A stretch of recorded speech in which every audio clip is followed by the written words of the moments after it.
Morning, Aries. This is going to be a slightly different reading. I've got some other cards in. I've got the White Light Oracle, I've got the Spirit Animal Oracle, and I've got the Unremarkable Oracle as cards to drop in at the end. I will clarify with Heidi's Black Violet as usual, and then we'll do a slightly bigger reading. We're going to do a reading for the end of the year. So take it, find it whenever. It doesn't matter between now and the end of the year. So it's going to take you all the way out to the end of 2022. And then I'll obviously do one for 2023 sometime in December. But for now, let's go in with a nice big 9-card read. Knight of Swords, Speedboat on a Pond. The 6 of Swords, Refugee card. No, I'd like to see that. High Priestess. Sorry. Let's split those 2 cards up. Another Knight of Cups, 3 of Pentacles. It's looking all right, this Aries. Yeah, more Pentacles. The Devil, there she goes. I did that in the previous reading. This is a good reading, and then I drew the Devil card. Maybe I should stop talking about the Devil card. It's definitely a relationship reading. That could be a relationship at work, or it could be your own personal relationship, or a relationship you got with your parents or something like that. But this card is 2 of Cups. It's very definitely the soulmate card. 2 peas in a pod. So let's have a look and see what we've got here. So in your first row, we have 6 of Swords, which is a situation doesn't serve you anymore. So you're moving on to new adventure, new land. But what's really clear about this is you're taking your burdens with you. So, people always go, oh, I've got money problems, so I'm going to move to another state. Well, that's not going to make any difference. Maybe the other state has got better tax laws or something. So you're improving your situation, but the money situation doesn't go away. If you've got a bad relationship with your parents, moving to another town won't improve that relationship. So be careful that you're not using the move to kind of go, now I'm living here, now I'm living in the Antarctic, everything's going to be fine. No, it won't. So, it's a tricky one. So, yeah, moving on somewhere else is fine. Make sure that the reason behind it are sound. Then you come down to these 2 cards here, which is really good.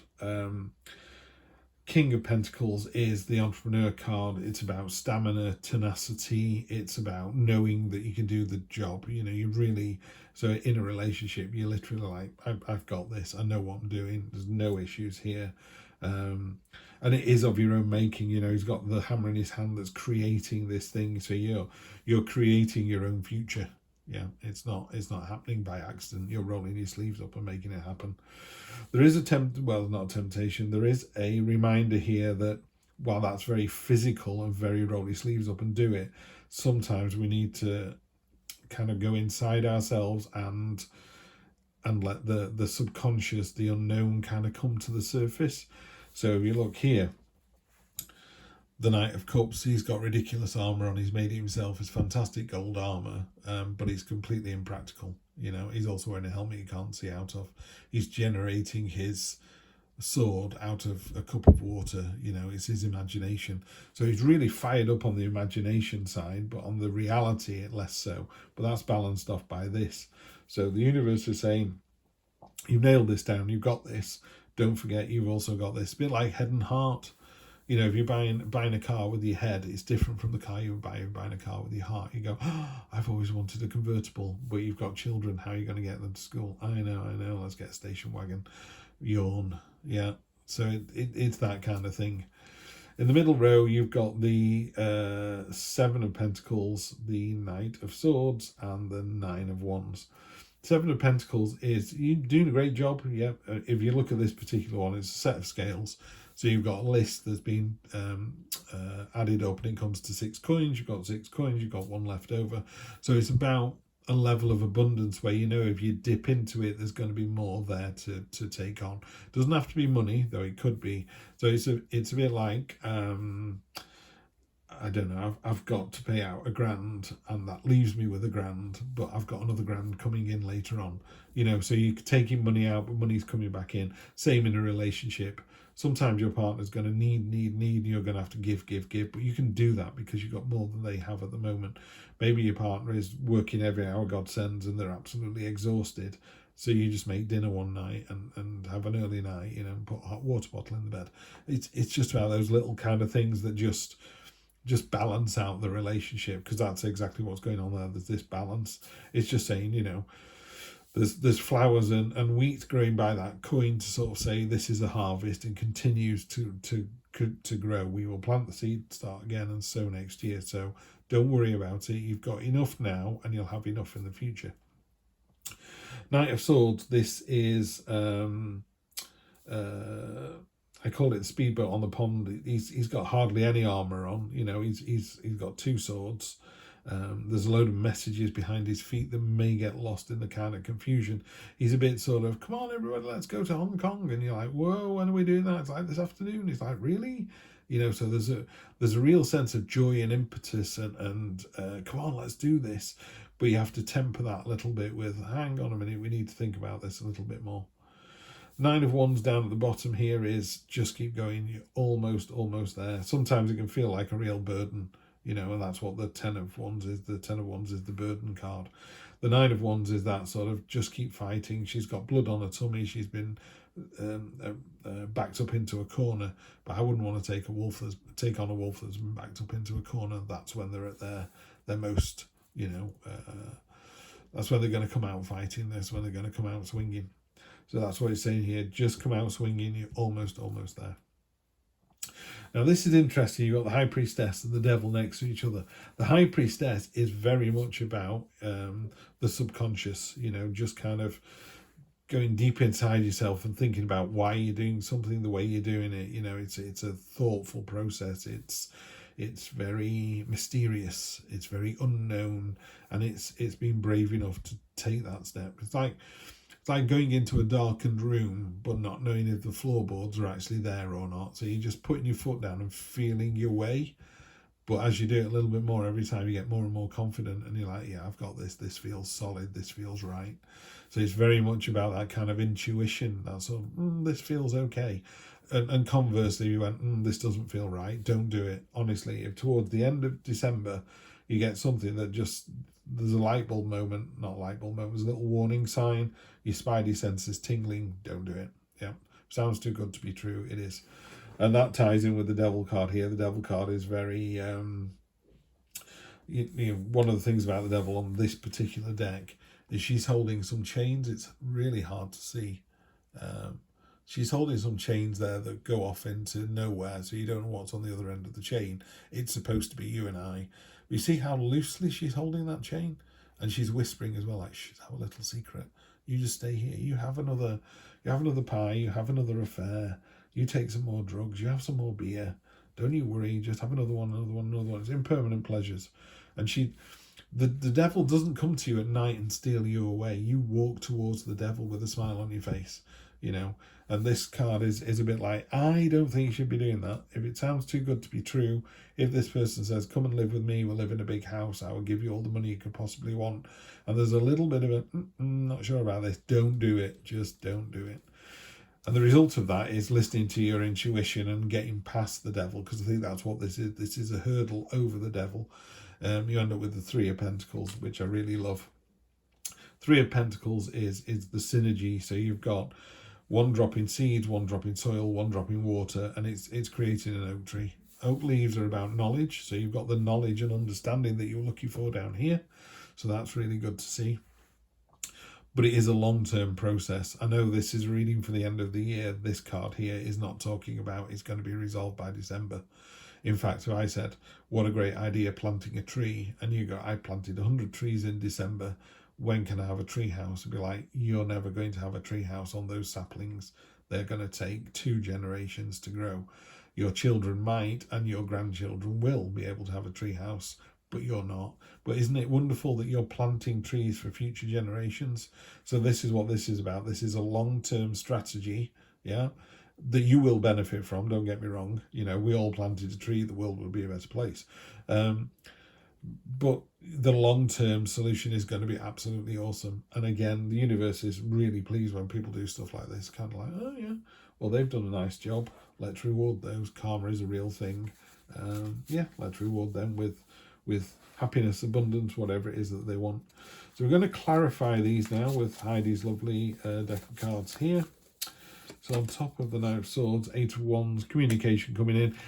A lot of people are getting this speeding up towards the end of the year, which I'm quite happy with. So yeah, put the hammer down, and here we go. You know, sometimes the end of the year can kind of wind down quietly. I'm not seeing that that's going to happen this time. Eight of Cups on the Six of Swords, very, very similar cards. Both got boats on them. It's tiny little boats at the bottom of these huge swords. And these are your sort of huge, like, glowering, useless burdens that you're carrying around with your burdens there as well. Eight of Cups is about, it no longer serves you, so sail away from it. And it doesn't mean, I don't want that to sound like it's a huge deal. It's like, I have decided to leave my wife and children. No, it's not that at all. It could be that I've decided to leave 10 minutes early because I keep getting stuck in traffic. You know, it doesn't serve me to go in at 8 o'clock. It would be better if I left at 7:45.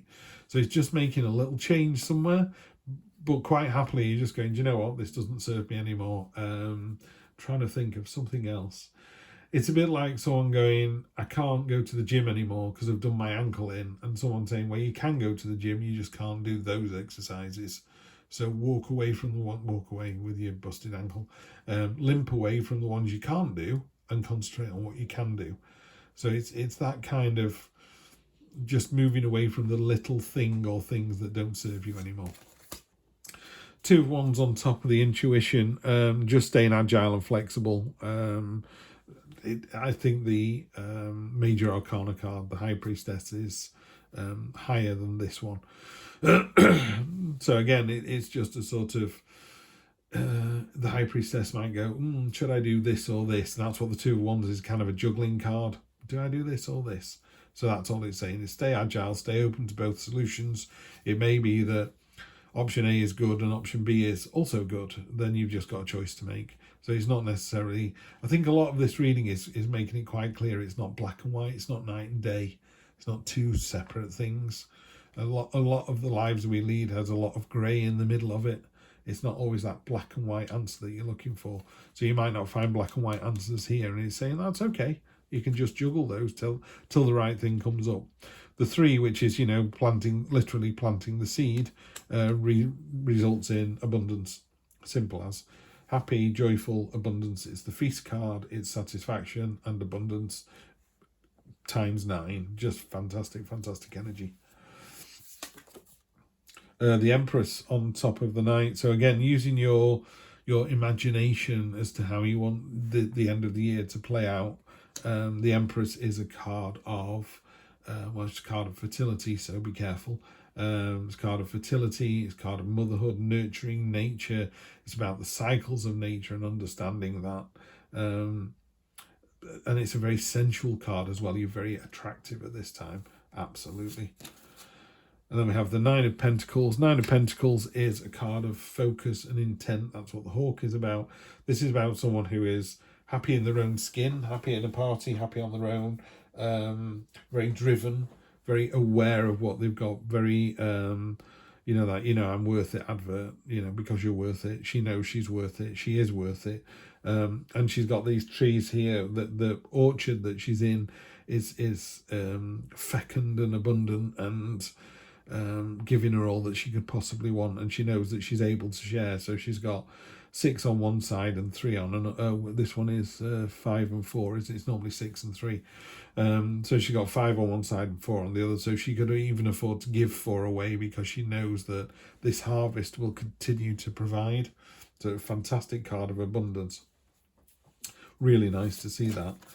On top of the almost there, you got the Death card. There's a change coming, simple as that. Nothing to worry about, but there is a change coming. So yeah, you're at the 9. The 9 would go to the 10. The 10 of Swords is the one with all the swords in the back of the King. So it's like something is definitely done, dusted, over with. So you're almost at that stage now. And when you are, I always say to people, it's not the end of the chapter, it's the end of the book. You know the butler did it. You can't unread that last line. You've read it, you've done it, you've enjoyed it. You can only read a Harry Potter book once, And that, well, sorry, you can read a Harry Potter book hundreds of times, but you can only get that one spoiler once, can't you? And you go, oh no, I didn't believe that he did that, and then that's it, it's done. The next time you read it, you go, oh, over the next page this happens. So this is what the death card talks about. Is a bit like, you know, the butler did it, put that book down, go and maybe don't even go in the library again. You know, it's like now you go off and do something completely different. Ace of Pentacles, and you go off and do something completely different by ignoring the devil. You're like, yeah, I'm not falling for that. I'm going to do something I want to do. I'm going to do it. It's going to be a new start of my own making. I'm going to roll my sleeves up. The King to the Ace of Pentacles is really powerful, really powerful. So this is the new start that you're looking for. And Pentacles are all about that. I love that kind of real materialistic, genuine, I just call it rolling your sleeves up energy. You know, this isn't paying a landscape gardener to come and do your garden for you. This is you getting the spade out, the shovel and the wheelbarrow and doing it yourself, and having the backache and the blisters and the soreness the following day and going, look what I did, look what I created. And then in spring seeing it come to life, and in summer going, this is amazing, and people stopping and admiring it, and you go, yeah, I did that. That's exactly what this is here. Love it, love it, love it. Fool on top of the Entrepreneur. This has just got better and better with every single card. This is a really, really good reading. I am loving this. The Fool energy is, it's 0 in the tarot deck. It's all or nothing. Jump in with both feet. She's about to leap off the cliff into the unknown. So what? You know, will it work? It might not. But, you know, she'll be damned if she's not going to enjoy the adventure regardless. So that's exactly what's going to happen here. Love to see that. So let's clarify. Oracle of Chaldea. Let's have a look. I had to read through all of these last night, but hang on a minute. Summoning the spiritual fortitude to tackle an issue which has previously held you back. When the time is right, the healing shall happen more easily than if you tried to push forward prematurely. Yeah, I like that. Things are going to work out. Be positive. So it was a relationship reading, remember, because we got this, got the two there, the Two of Cups, which is, you know, the two fish jumping into each other's universes, sharing that water, sharing those cups. So I'm not seeing it as a heavy reading. I mean, it could be that you're in a relationship with someone, or you're hoping to be in a relationship with someone, and there are a couple of minor speed bumps to iron out. There's certainly nothing major here. Yeah, continue on the journey with enthusiasm, but without forcing things to happen any more quickly. Okay, so that's the answer there. So whatever situation you're in, I definitely did feel this wasn't the sort of 22 to 23, you know, like this is the first 3 months of next year. This is just goodbye 2022. And then we have Beaver Spirit. Oh, I love this one. Lay a solid foundation. What I really love about these spirit animal cards is the sort of the feeling you get when you see the image. So if you think about a beaver, it takes a single twig, which is exactly what he's doing here, or she's doing here. Got a single twig. They're going to put that in the water, and then they're going to get another one, and they're going to keep repeating this little tiny process that takes them no effort. It's not trying to drag a big log, you know, they're just moving these little tiny sticks. And over time, they will change the flow of the river. They will change the flow of their lives. So what it talks about is those one little tiny changes you make to your life. Maybe in December, you're going to go for a 5-minute walk 3 times a week, and then eventually a 5-minute walk every day, and then eventually a 10-minute walk every day. And come Easter, everyone will go, wow, you've lost a load of weight, and you're much more active, and you've got a big smile on your face, and your skin's better, and you've met some neighbours as you've gone for the walk. You know what I mean? And that's that one little twig that's done that. Then finally, of really unusual deck, the cards aren't the best quality. Spoke to the guy about that. He'd never done one before, so that's fair enough. A bit shiny for me as well. But I love the fact that it's a very open and hard to read oracle deck. You've got to let your intuition come to the fore on this one. So this one's called the Desert Island, and what it talks about is if you're on a journey and you see you're on the sea and you see a small island, it's too small to live on, but you turn up on the island, you get some fresh water, maybe some bananas, get back on the boat and carry on your journey. So it's like a stepping stone somewhere else. It's like a little rest stop. I also like to think of it as, because I like Sherlock Holmes, you know, Hound of the Baskervilles, where he's on the moor and they say stay on the, I can't remember if it's stay on the bright green bits or stay off them because of the quagmire, you know. So it's a bit like a bit like stepping stones, hopping from one to the other to get where you're going. So that's what this desert island card talks about. It's about those little steps. Yeah, you're trying to get from here to 10 miles down the road. How do you get there? Yeah, one step at a time is how you get there. Just keep hopping from island to island, you'll be fine. Yeah, it's a safe haven as well. There's a shark in the water there, so this is a safe haven. So it's about being able to go from one to another, to another, to another. There'll be more desert islands waiting for you to just step on. So the island themselves don't help you. Sorry, the islands themselves aren't the destination. They're a stepping stone to the destination. Right, that's enough from me. I've been banging on for quite long enough. I'll go back to regular weekly ones the next couple of weeks to see out the year. But this has been your reading for the end of 2022, and I wish you all the very best in 2023. Thanks for being here. Take care.